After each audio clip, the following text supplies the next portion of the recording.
不过那种就像我昨天说那种全面战争 （total war）， 这个不是太可能啊，因为 total war 它全面战争，你知道意味着什么？意味着就过去之后就是要给你灭族的啊！乌克兰你现在就说这个种族也好的话，你如果真打起来了，灭族，它能够被俄罗斯灭了吗？啊，其实都是那种，就是他们以前那都是原来俄罗斯的。局部战争有可能，对吧？打一打，看一看西方这动静，这倒是有可能。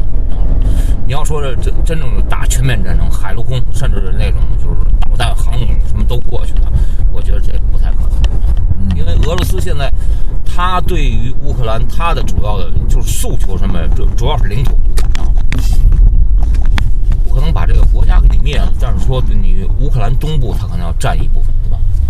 局部战争，或者是打一场，就是说派特遣分队，或者这种，或者一边打一边谈，这个都是有可能。他10万大军就是在这个边境这边有可能打，但是谈起来他也好谈。为什么？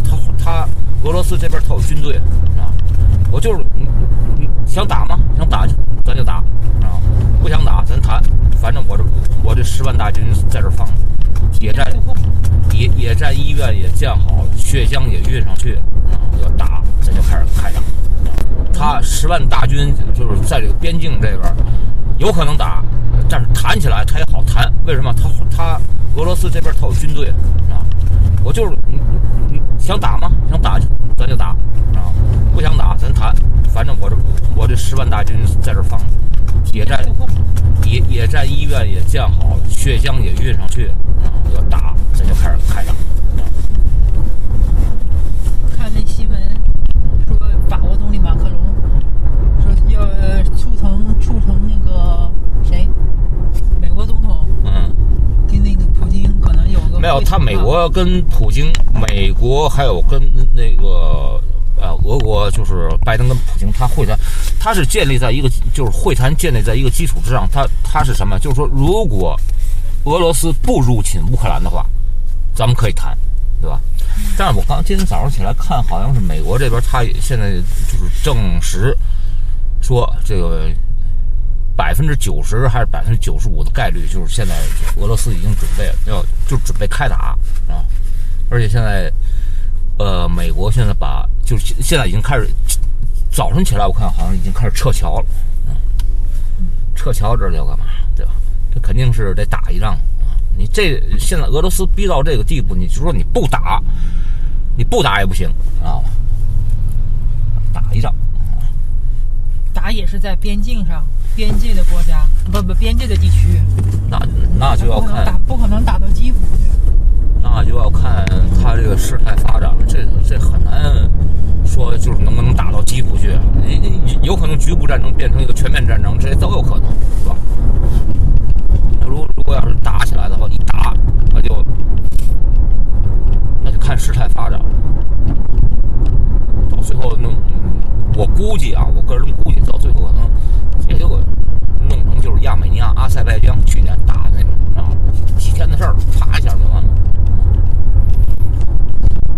不过我个人觉得不太可能打，因为现在你战争的话已经战争啊，要注意它的突然性。所谓什么突然性啊？你像那卢沟桥事件不就是突然性吗？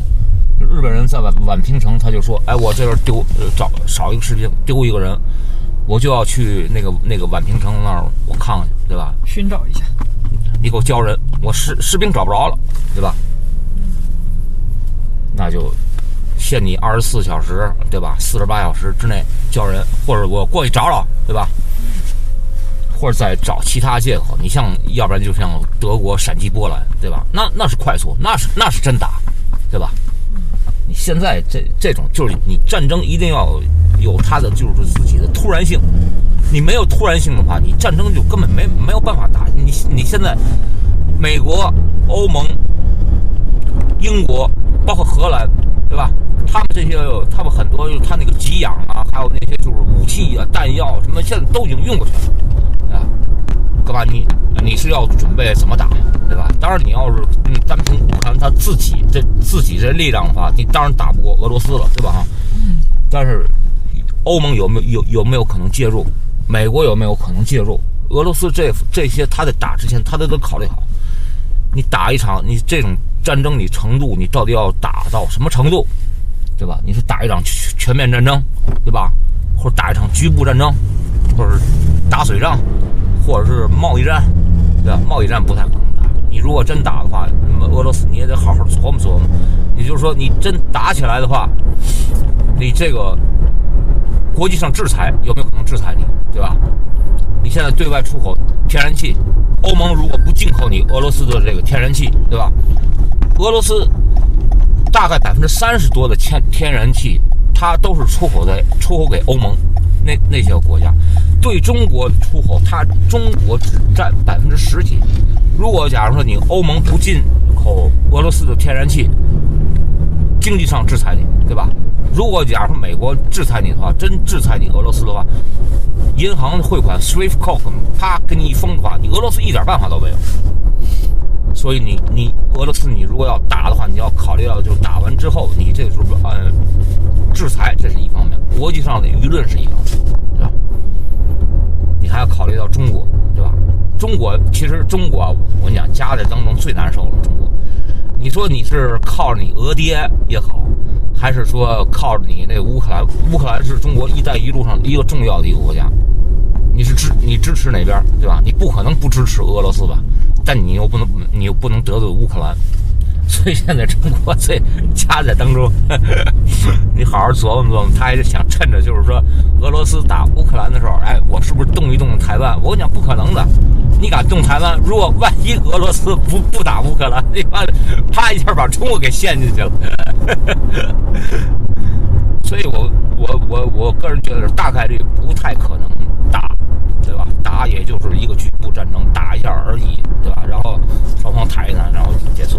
但是现在美国还有欧盟，他现在还在这个就是还在处在就是外交嘛，还在外交斡旋当中，你知道吗 ？diplomatic 啊，还是在 negotiation diplomatic， 还在这个层面上，你俄罗斯，你这个时候就可要想想好，对吧？撤怎么撤，对吧？这个兵怎么往下撤，对吧？你10万大军现在已经顶上去了，你这野战医院也建了，血浆也运了，对吧？你要往下撤，你得找个借口，你得有个体面的下台，有个体面的借口，就是往回撤，对吧？借口叫那个词儿 pretext。那天布林肯在那个联合国那个安理会啊 Security Council， 他不也说了嘛，就是说你这个俄国现在是在找借口进攻这乌克兰啊。不信你看美国啊，美国现在就是他恨不得美国跟欧盟恨不得打俄罗斯跟那个乌克兰打一仗才好啊。其实现在在那边就我刚才看就是有一些消息，它里边内部的消息透露，就是说现在其实是一直在打巷战那边，一直还是在打。压力测试，对吧？看看国际舆论怎么样，看看美国态度，看看欧盟态度啊，中国态度也看不看都无所谓。中国他也不敢动手啊，他不可能趁这个时候，然后就是动这个台湾的，不可能啊，怎么可能啊，对不对？中国你想都不要想，中国现在冬奥会弄完了，弄完之后，我个人倒是觉得中国这个就是你赶快解封吧啊！你就是还搞这种就是说什么政策清零啊，有屁用啊！你清零，你清得了零吗？对吧？过去你有什么绝对清零啊？绝对清零做不到，现在又来个动态清零嘛，一个词儿是就是一次比一次多，知道吗？别自己骗自己。中国政府就向来都是自己骗自己，知道吗？现在航班我听说90%又停飞了，现在航班何必呢？背靠着俄爹。